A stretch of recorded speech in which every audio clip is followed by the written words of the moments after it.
Kapal Inggris bernama Delgravia sedang berlayar di tanggal 5 Desember 1872. Namun seketika kru-kru kapal melihat sebuah kapal yang terlihat kosong. Kapten David Morehouse kaget saat menyadari kalau kapal tersebut adalah kapal Mary Celeste yang pergi dari New York pada tanggal 7 November 1872, jadi 1 bulan sebelum mereka.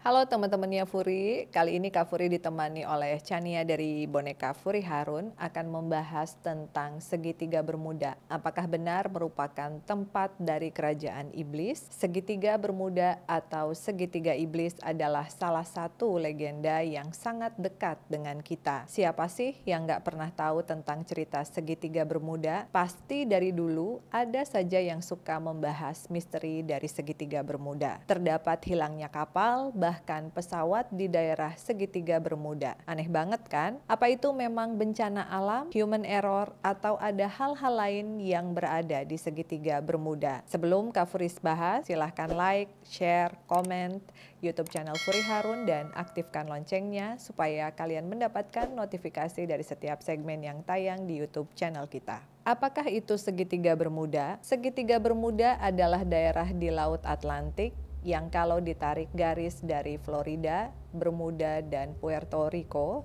itu membentuk segitiga. Luasnya sekitar 1.300.000 hingga 3.900.000 kilometer persegi. Dari sinilah banyak keanehan yang cukup sering terjadi. Kecelakaan-kecelakaan yang belum bisa diketahui penyebab jelasnya dan bahkan korban serta transportnya hampir tidak pernah ketemu. Terkadang ada kapal yang masih dalam kondisi bagus dan utuh, tetapi kapal itu kosong, tidak ada korban sama sekali. Dan tidak ada juga tandanya seperti di kasus Mary Celeste di tahun 1872. Jadi hilang aja bagian dari korbannya pun bahkan tidak ada sampai dengan saat ini. Pertama kali keanehan di segitiga Bermuda ditemukan adalah yang pertama pada tanggal 11 Oktober 1492. Christopher Columbus, seorang penjelajah dari Italia, penjelajah untuk pertama kalinya melalui transatlantik untuk mencari the new world atau dunia yang baru dengan total 3 kapal air dan 90 orang penjelajah. Di tengah penjelajahannya itu, Christopher melihat cahaya yang jatuh di area segitiga Bermuda yang diasumsikan oleh banyak sejarawan sebagai meteor. Anehnya setelah itu, kompas-kompas di ketiga kapal itu semuanya error. Tetapi sebelum kejadian tersebut, area segitiga Bermuda sudah dikenal area yang sangat rawan badai dan cuacanya yang buruk. Jadi bagaimana nih menurut kalian? Apakah hal itu hanya merupakan hukum alam atau ada misteri yang jauh lebih dalam? Lalu juga ada tragedi yang cukup aneh. Pada artikel-artikel pernah dikatakan kalau sudah lebih dari 50 kapal air dan 20 kapal laut yang hilang secara misterius di segitiga Bermuda. Mami Furi akan menceritakan kasus-kasus yang menurut Mami paling aneh. Yang pertama kita akan bahas yang tadi sudah disinggung, yaitu Mary Celeste, kejadian di tahun 1872. Kapal Inggris bernama Delgravia sedang berlayar di tanggal 5 Desember 1872. Namun seketika kru-kru kapal melihat sebuah kapal yang terlihat kosong. Kapten David Morehouse kaget saat menyadari kalau kapal tersebut adalah kapal Mary Celeste yang pergi dari New York pada tanggal 7 November 1872, jadi 1 bulan sebelum mereka. Di kapal itu seharusnya ada 10 orang kru. Akhirnya Kapten menyuruh anak buahnya untuk ke kapal tersebut untuk mengecek. Mereka pun kebingungan karena kapal tidak ada kerusakan. Barang-barang milik 10 orang yang menaiki kapal tersebut bahkan masih ada. Dan juga ada makanan dan minuman yang cukup untuk 6 bulan. Hanya saja terlihat air yang sudah masuk ke dalam kapal dan satu-satunya lifeboat boat atau kapal kecil yang biasa untuk evakuasi itu sudah tidak ada. Tapi kenapa mereka mau meninggalkan kapal yang masih dalam keadaan begitu bagus? Kemudian muncul beberapa teori yang berasumsi bahwa kapal ini diserang oleh bajak laut. Namun kenapa tidak ada tandanya dan juga tidak terlihat seperti mengambil apa-apa karena semua barang-barang masih ada. Makanan dan minuman pun bahkan masih utuh. Jadi berdasarkan jurnal kapten yang masih di kapal, input terakhir mereka berada di 800 km dari area ditemukannya. Kedua, kita bahas tentang USS Cyclops di tahun 1918.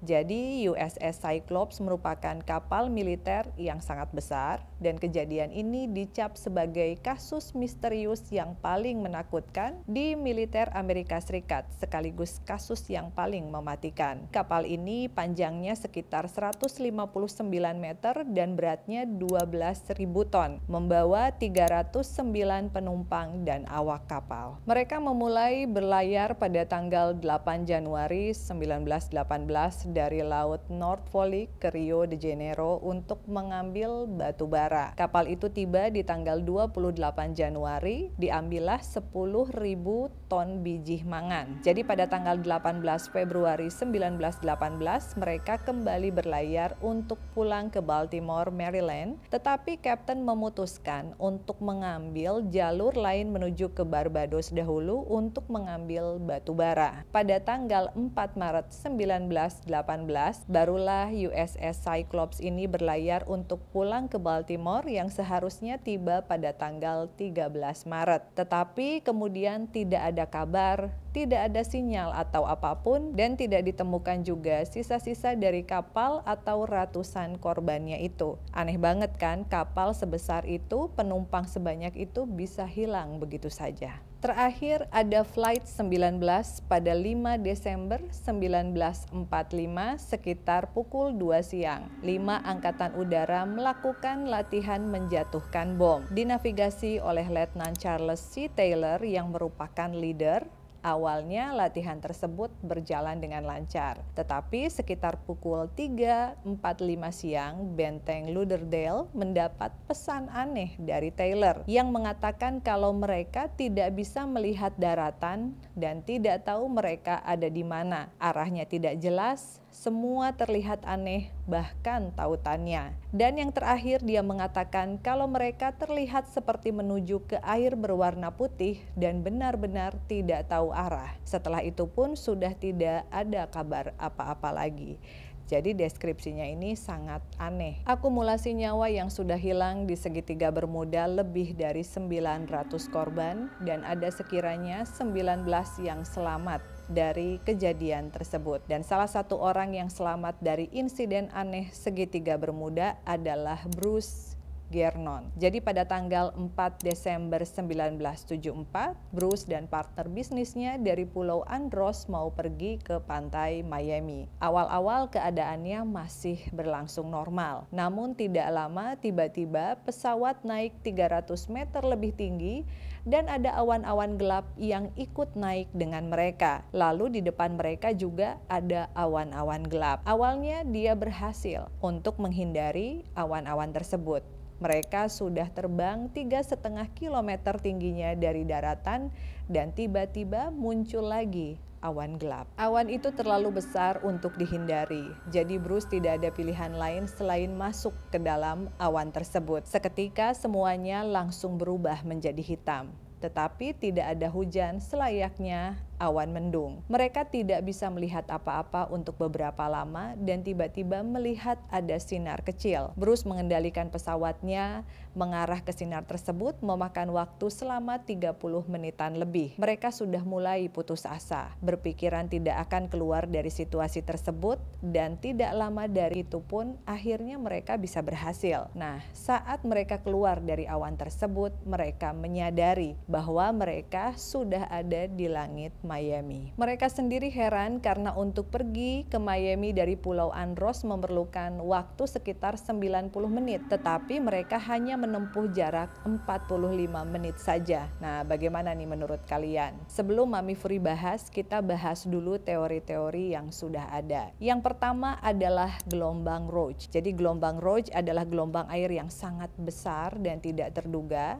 biasanya datang 2 kali lebih tinggi dari gelombang sekitarnya. Seperti yang tadi sempat Mami Furi katakan juga, cuaca di segitiga Bermuda sebelum kejadian anehnya memang sudah terkenal dengan cuaca yang buruk. Tetapi hal ini tetap tidak bisa menjelaskan kenapa pesawat bisa ikut hilang. Lalu yang kedua ada gelembung metana. Pada 2016, sekelompok peneliti dari the Arctic University of Norway mengumumkan kalau mereka menemukan kawah besar. Kawah itu sepanjang setengah mil di dasar Laut Barents di pantai lepas Norwegia, di mana mereka dipercaya kalau ini menyebabkan ledakan gas metana yang sangat besar dan kapal-kapal bisa tenggelam dikarenakan air di permukaan berubah menjadi semacam busa dan gelembung-gelembung metana. Tapi teori ini juga sama, belum bisa menjelaskan kenapa pesawat bisa ikut menghilang. Lalu yang ketiga adalah gaya magnetik. Jadi segitiga Bermuda ini adalah salah satu dari 2 tempat di bumi di mana magnetis utara dan selatan bertemu. Sedangkan cara kompas bekerja itu dengan mengikuti medan magnet yang ada di bumi. Jadi dengan hal ini menjelaskan kenapa banyak salah satunya Christopher Columbus yang kompasnya bisa tiba-tiba error. Tapi kalau memang kehilangan arah, kok bisa di beberapa kasus kapal masih utuh namun sudah tidak ada kru-krunya lagi. Lalu yang keempat, Atlantis ya. Penggemar paranormal dan seorang penulis yang pernah menulis buku tentang segitiga Bermuda berjudul The Bermuda Triangle, Charles Berlitz ya, mengajukan di bukunya tersebut kalau misteri dari segitiga Bermuda ada hubungannya dengan kota Atlantis yang hilang. Jadi kota Atlantis diketahui dengan teknologinya yang sangat canggih, salah satunya bersangkutan dengan energi kristal. Dan dipercaya kalau energi itu masih aktif di dasar laut yang menyebabkan kerusakan mekanis pada kapal dan juga pesawat. Tapi teori ini seperti mitos di balik mitos ya, jadi kebenarannya juga masih dipertanyakan hingga saat ini. Lalu yang kelima juga ada teori alien ya. Lagi-lagi dengan teori mitos di balik mitos, yaitu teori alien. Menurut teori ini, segitiga Bermuda merupakan portal dari planet alien dan planet kita. Mereka mengumpulkan semuanya, kapal, pesawat, bahkan manusia untuk diteliti mengenai teknologi dan juga spesies kita. Lalu yang keenam ada wormhole ya. Jadi Bruce Gernon yang tadi sudah dibahas nih ya, orang yang selamat dari segitiga Bermuda ini mencetuskan ide ini nih, di mana segitiga Bermuda terdapat wormhole yang merupakan portal ke ruang dan waktu lain. Beberapa orang tidak hanya Bruce ya juga mengaku kalau dia suka melihat awan besar yang gelap di area tersebut. Bruce mengatakan kalau dia tidak pernah percaya akan teori teleportasi. Tapi semenjak kejadian dia menempuh dalam waktu setengah dari waktu seharusnya, dia langsung mempercayai teori tersebut. Lalu yang ketujuh ada kerajaan iblis. Nah, teori kerajaan iblis ini datang dari orang-orang yang cenderung religius kalau dilihat dari artikel-artikel. Ada artikel yang mengatakan kalau beberapa umat Kristen berteori kalau segitiga Bermuda merupakan gerbang ke neraka. Maka itu namanya segitiga iblis. Dan ada juga beberapa artikel yang menjelaskan dari perspektif umat Islam, di mana disangkut pautkan dengan hadis yang ada mengenai iblis yang meletakkan singgasananya di lautan. Lalu yang kedelapan adalah puting beliung ya. Jadi NASA yang mencetuskan tentang ide dan teori ini dikarenakan Laut Atlantik, terutama di pantai lepas Florida, salah satu daerah yang paling aktif terjadinya puting beliung di dunia. Jadi United States Coast Guard, ya National Oceanic dan juga Atmospheric Administration juga menyatakan hal yang sama. Tetapi belum ada bukti ya, pasti akan kehilangan-kehilangan misterius itu berdasarkan cuaca yang buruk atau bukan. Jadi ini yang membuat banyak orang juga mempercayai kalau tidak ada yang istimewa dari segitiga Bermuda. Karena masih banyak juga lautan yang memiliki cuaca yang lebih lebih buruk daripada segitiga bermuda. Nah, apakah ini memang karena faktor alam atau ada benarnya tentang teori iblis? Oke, jadi Kak Furi akan menjelaskan dari sisi medium interdimensional ya. Karena di sebuah lautan, apalagi di situ ada titik-titik yang sangat besar, luasnya juga sangat besar sekali. Kalau Kak Furi meyakini bahwa di sana ada kerajaan yang bersemayam, ya, lalu ada orang-orang yang memang sengaja ditarik, yang tidak sengaja melewati daerah tersebut. Jadi di setiap negara, di setiap kota itu hampir pernah ditemui, hampir ada semuanya yang namanya daerah-daerah yang tenget atau daerah-daerah yang pamali untuk dilewati. Namun karena segitiga bermuda ini merupakan daerah yang sangat besar, jadi bukan cuma makhluk halus aja yang menghuni di sana. Mungkin skupnya lebih besar atau menuju ke kerajaan karena mereka bisa menarik. Ada magnet yang menarik manusia-manusia dan masih banyak juga orang-orang yang terperangkap di sana. Jadi belum waktunya mereka meninggal, akhirnya mereka tertarik ke sana dan berkumpul di sana. Seperti itu. Kelanjutannya seperti apa ya wallahu alam ya, tidak ada yang tahu. Cuman kalau boleh menyarankan ya lebih baik dihindari daerah-daerah tersebut gitu. Kalau untuk Kak Furi gitu. Kalau yang tadi kayak portal waktu gitu, nah itu jadi masuk ke dimensi mereka juga atau gimana?